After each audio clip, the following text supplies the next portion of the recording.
Vice Chairman of Sikasa, and Gopalakrishna Raju sir to present the mementos.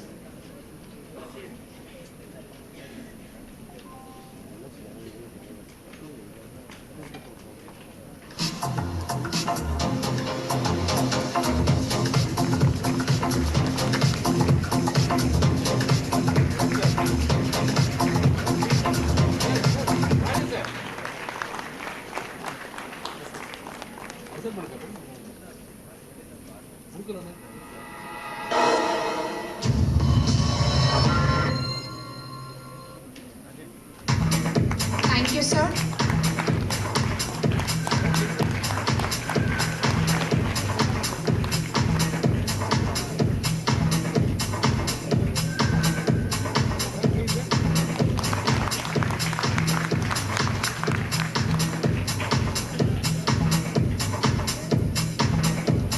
Thank you, dignitaries. Now I invite Mr. Hari, Secretary of Sikasa, to present the vote of thanks. Please, sir.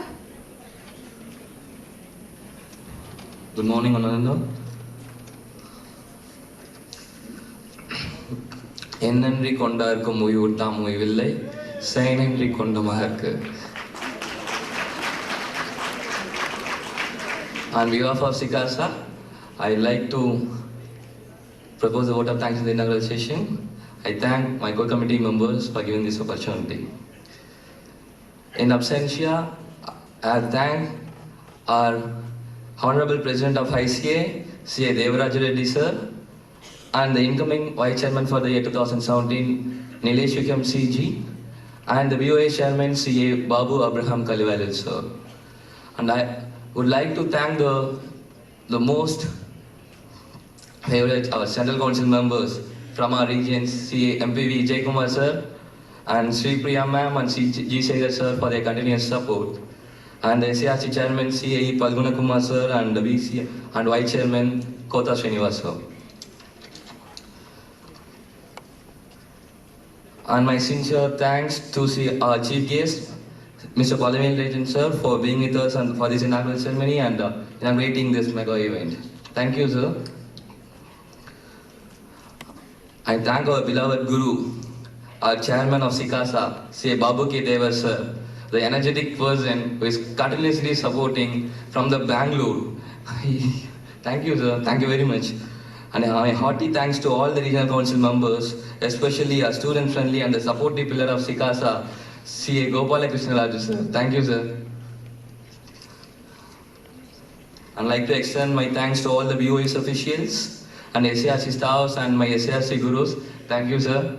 And all my co-committee members, the managing committee members of Sikasa, and all the volunteers team. Thank you very much. Finally, I would like to thank all the delegates for your presence. Thank you very much. Once again, thank you all. Thank you. Thank you, sir. I take pleasure in thanking everyone for rendering the wonderful support.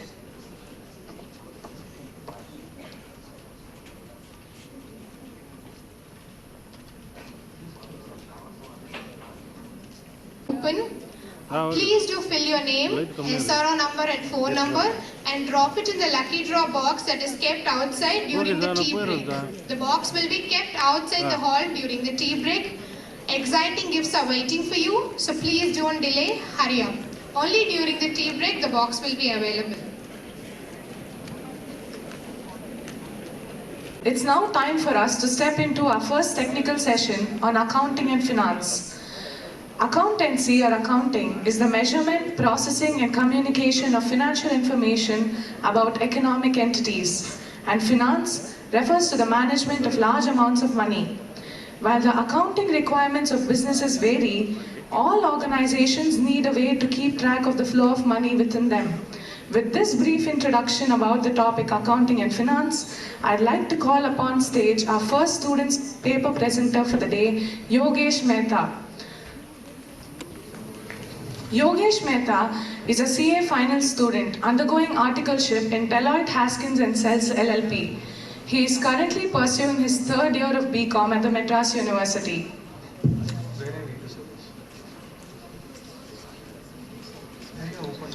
Please be seated. I now welcome on stage our next student paper presenter, Sukrut Devidas Savarkar. Sukrut Savarkar is a CA final student from Nagpur. He is an avid speaker who has a vast experience of presenting papers at different national conventions held at Mumbai, Chennai, Nagpur, Vasai and on various topics.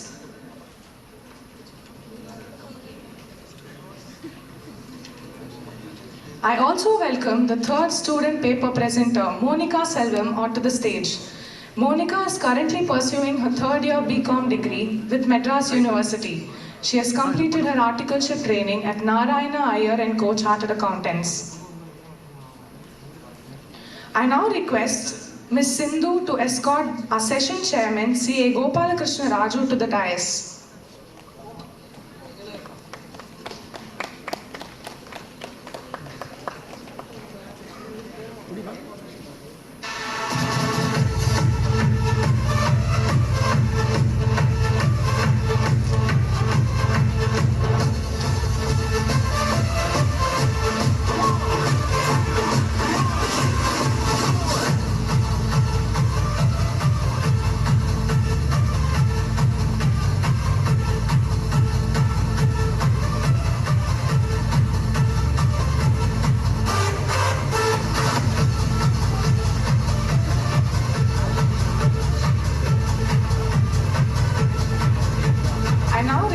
Ms. Sindhu to present the bouquet to our session chairman and also give a brief introduction about him.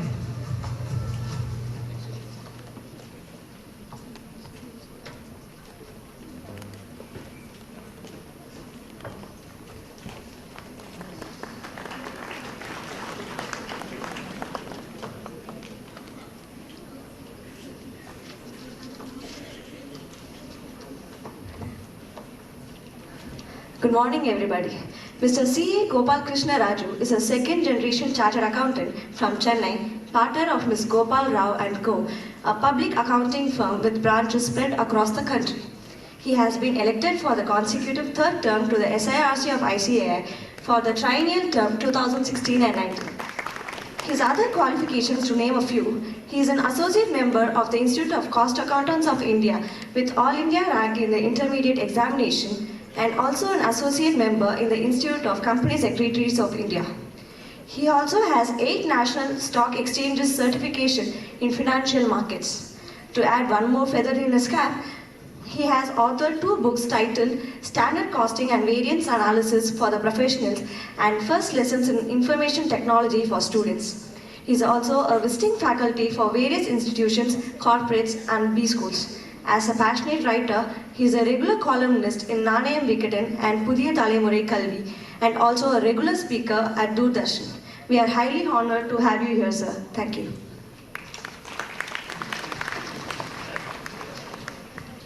The general guideline falls this way. Students will be given 15 minutes to present their paper and 2 minutes grace time will be allowed. There will be a total of 3 bells, one at 12 minutes, the warning bell, another at 15 minutes, and the last one at 17 minutes. I now request CA Gopalakrishna Raju sir to give an overview of our first technical session.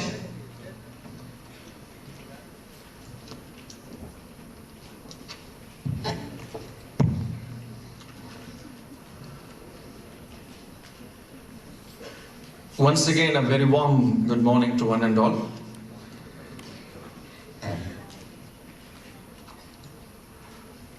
We have 18 speakers for today and tomorrow from various parts of India. Apart from Chennai speakers, we have speakers from Hyderabad, New Delhi, Tiruchirappalli, Alwar. Alwar is in Rajasthan, Karur, from Telangana, interior Telangana, Ahmedabad, Bhopal, Guntur, Nagpur, and also Visakhapatnam. So my earnest request to all the delegates here, be focused, be attentive, and at the end of their presentation, there will be a sum up by the respective chairman. And if you have any queries, kindly send your queries in advance in writing in a piece of paper to the MC desk here. so the chairman of the session as well as the speaker can take those questions. We have three speakers. Yogesh Jain, he will be taking us through IND AS, Indian Accounting Standards vis-a-vis the existing accounting standards. When I was a student of CA, that was the time mandatory accounting standards was slowly being implemented. And in our syllabus, we used to have maximum 14 standards, and out of that only 2 used to be mandatory. And over a period of 2 decades, the number of standards have grown up and the mandatory provisions also gone up. And today, ICI is actually contemplating on the new syllabus, especially on the new syllabus, they are contemplating to have an exclusive subject on standards per se. To that extent, standards have become part of our profession.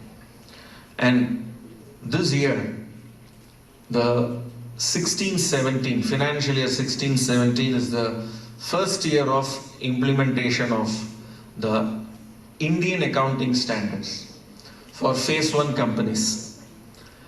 And down the line, another 2 more years, it will be covered for another major list of companies.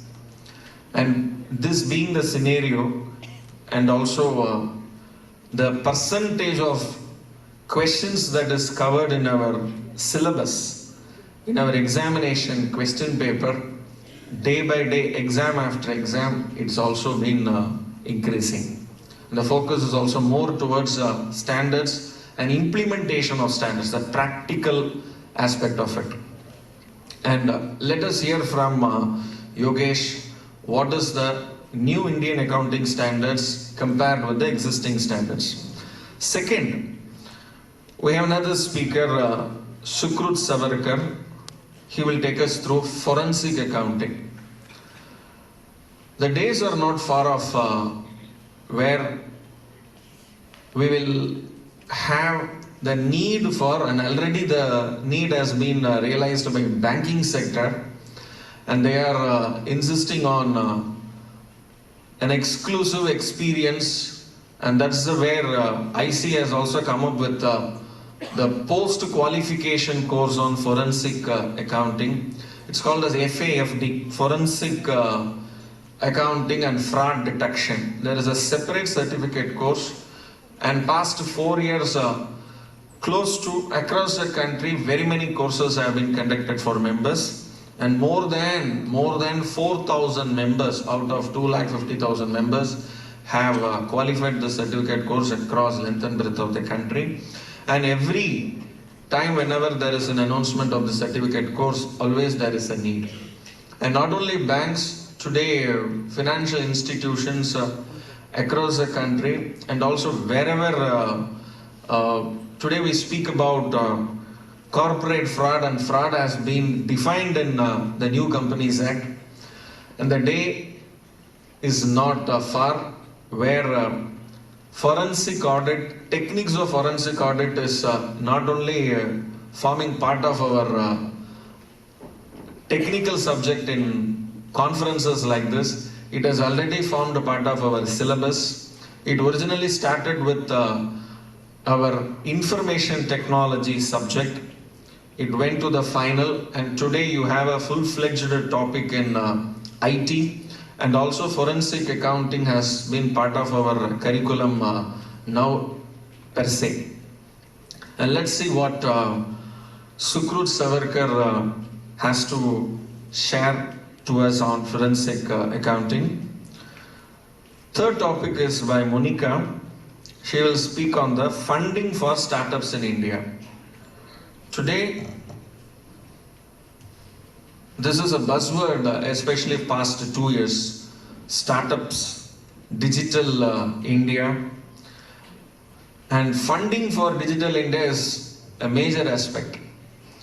Even last budget, Finance Act 2016, there were changes in the budget which was proposed in the Finance Act, where the funding can be brought in to the central government, how they will fund the startup companies. Directly they will not fund a startup company. They will actually fund the respective regulator through venture capital.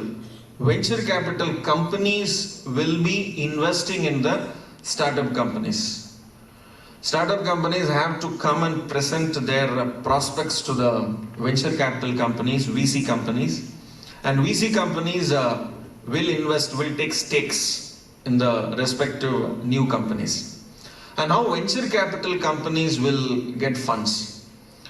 They have introduced a new section in capital gains where, very similar to 54 EC, if at all there is a long-term capital gain, the assessee can invest in bonds like National Highway Authority of India bonds. Similar to that, another section was introduced where Startup India funds, Startup India bonds will be announced, and through that close to 10,000 crores will be collected by the Government of India for funding startups. And these money will not be directly invested in equity, but it will be invested through the respective venture capital. And this is one of the initiatives. Like this, there are innumerable opportunities that are available which the startup companies have to tap. Startup companies are none other than first generation entrepreneur with innovation as his investment idea. இந்த ரீசெண்டாக ஒரு படம் வந்தது, தனி ஒருவன் ஒரு படம். அதில் அரவிந்த் சுவாமி will speak one sentence. வாழ்க்கையில் ஒரே ஒரு ஐடியாவை எடுத்துக்கோ, அந்த ஐடியாவை உன் வாழ்க்கையை எடுத்துக்கோ. This is the seed of startup. If you have an innovative idea, an idea which can bring change to the world will definitely welcome you. And that's your startup about. Let's hear from Monica about the funding for startups. And I'll be back again after these three speakers make their presentation. Let me first invite Yogesh Jain on IndAS versus AS.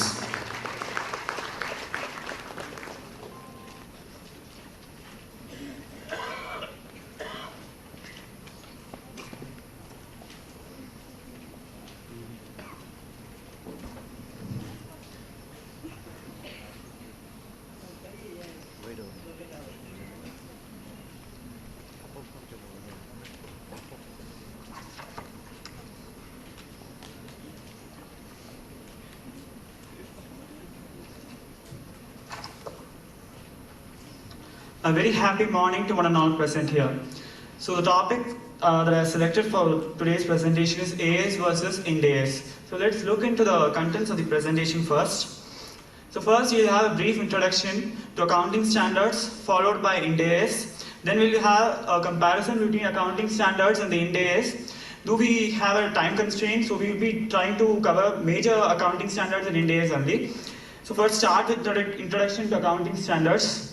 Accounting standards, as you are aware, are the authoritative standards of financial reporting. Every entity must follow accounting standards. So the accounting standards were issued way long back by the Accounting Standards Board of the ICAI.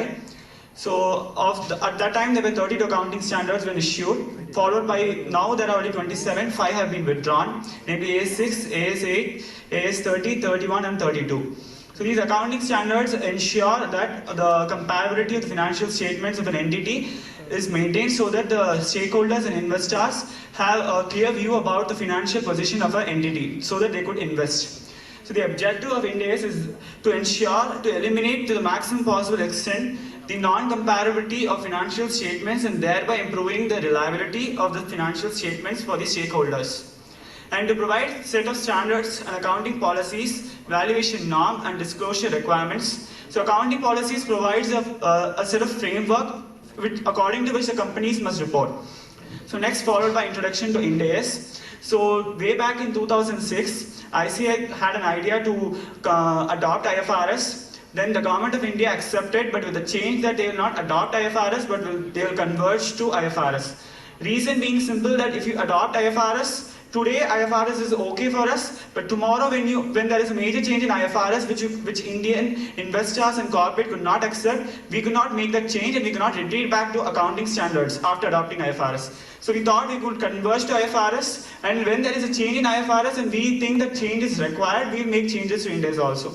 So first, the Ministry of Corporate Affairs, on 30th March 2015, they issued the company's Indian Accounting Standard Rules 2015. Then at that time they issued 39 Ind AS, followed by in 2016 they issued amendment rules in which they made certain amendments and changes, and they removed some Ind AS and they brought in new Ind AS.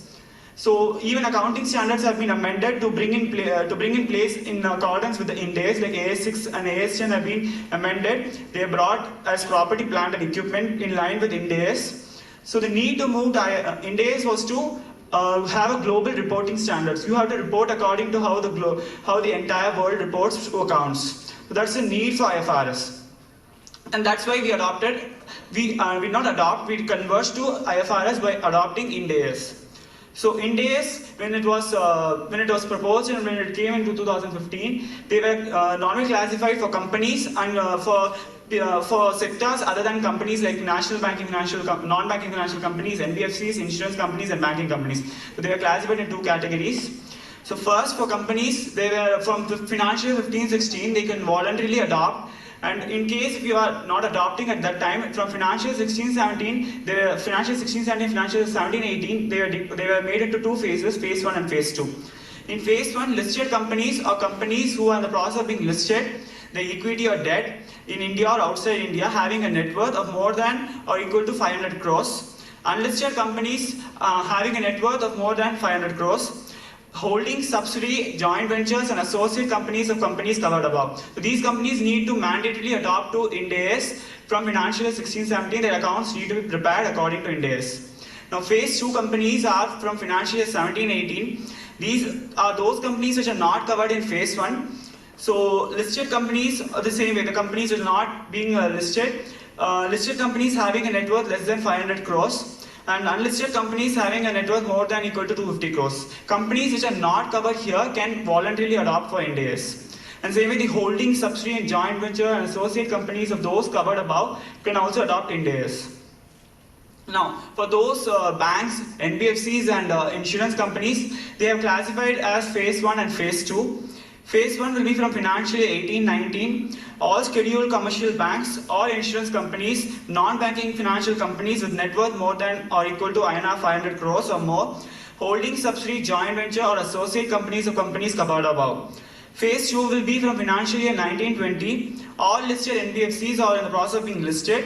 All listed NBFCs with net worth more than equal to INR 250 crores, holding subsidiary, joint venture, associate companies of companies covered above. So here the scheduled commercial banks will not include RRB, regional rural banks and urban cooperative banks. Companies other than those mentioned above cannot adopt Ind AS voluntarily, but for consolidation purposes they can adopt Ind AS. So these are the list of AS and the respective Ind AS. You could see for some accounting standards the complete name has been changed or some words have been changed because there's a material change in those Ind AS. So we'll be dealing with some of the Ind AS for which there have been a material change. So first we will see Ind AS 1, presentation of financial statements, compared to AS 1, disclosure of accounting policies. So, though we cannot make a line-by-line comparison between the paragraphs of accounting standards and Ind AS, we could say certain adjustments or some additions are there in addition to what is there in accounting standards. Like you have an explicit, every company is required to make an explicit statement that we comply with all Ind AS. This is in line with IFRS because IFRS requires that every entity must say you comply with all IFRS. But do we comply with Ind AS, which is a convergence to IFRS? We cannot say we are compliant with IFRS because we have carve-ins and carve-outs. So next would be current and non-current classification. Though AS does not specifically provide, a current and non-current classification is specifically provided in Ind AS. Prohibition of extraordinary items in the statement of profit and loss or notes to FS. Disclosure of judgments in case if the company makes any judgments regarding the accounting policies that are followed by the company, and assumptions that may have a material impact on the financial assets or liability of a company within the next financial year must be disclosed. Then followed by classification of expenses based on nature of expenses. Earlier we used to classify in the revised schedule 6, we used to classify in the profit and loss account based on the function of expenses. Then schedule 3, which had the nature of expenses, the same is brought in line in Ind AS. Presentation of balance sheet. The balance sheet should be presented to the, when you make a change in accounting policy which has a retrospective effect, you should make a presentation of balance sheet with a retrospective effect from that date. Then disclosure of reclassified items, the same way you have to disclose items that have been reclassified. Here we have to mention why there is a reclassification, the nature, the amount and the reason for reclassification. Statement of changes in equity is a separate statement. In addition to FS, in FS this will form a part. SOCI is a statement which you should show saying each block of equity, how much is the change, opening, closing and how much is the change during the year. Followed by the inclusion of comparative information. You should include comparative information, though AS does not specifically provide for it. You must include for comparative information for those respective years. Classification of long-term loan arrangement. What happens when a company takes a loan. For example, a company takes a loan and one of the material provisions of the loan has been breached. Then in such a case, the loan becomes payable as of the reporting date. You classify the loan as still non-current as per AS. But when you see this loan becomes payable as of the reporting date and IFRS requires you to classify it as current item because it becomes payable. But when the lender says, I waive off such breach, I do not accept to such breach, there is no requirement for you to pay, then such item shall be classified as non-current itself. The Ind AS says it need not be classified as current, so it should be classified as non-current. So second will be Ind AS 2 inventories, accounting standard 11 is AS 2. So comparative differences are first subsequent recognition. You have to recognize the carrying amount or expense which is allowed as per Ind AS 2. Inventory of service provider is specifically included in Ind AS 2, though AS 2 does not provide. Machinery spares are not defined or not explained in Ind AS, though it is said that this machinery spares are those of irregular use and all that. In accounting standards, Ind AS does not specify because Ind AS 16 dealing with property, plant and equipment specifically deals with machinery spares. Inventory held by commodity broker traders are not dealt with. Definition of fair value and distinction between NRV and fair value is specifically given in the Indian accounting standards. Indian accounting standards specifically gives a definition and a distinction. Then subsequent assessment of NRV. When you write off an inventory according to the NRV, then again the next year when you see that the NRV increases, you can make a reversal of write down to the extent of NRV which is earlier written off. So this was not specifically provided in AS but specifically provided in Ind AS. So deferred settlement terms, I would like to give an example. So if you borrow, if you are buying an inventory today and you agree to pay after 3 months, you buy it for 90 rupees and when you agree to pay after 3 months for 1 or 2 rupees, the difference 12 rupees shall be accounted over the 3 months, over the period of financing. So this is specifically there in Ind AS. Scope exclusion. When you see the guidances which are given, though there are no much guidances in AS2, Ind AS 2 gives more guidances with regards to those agriculture produce after harvest, mineral products and all those. Cost formulae, according to accounting standards, the value of an inventory must be brought to the fairest approximation value, which is say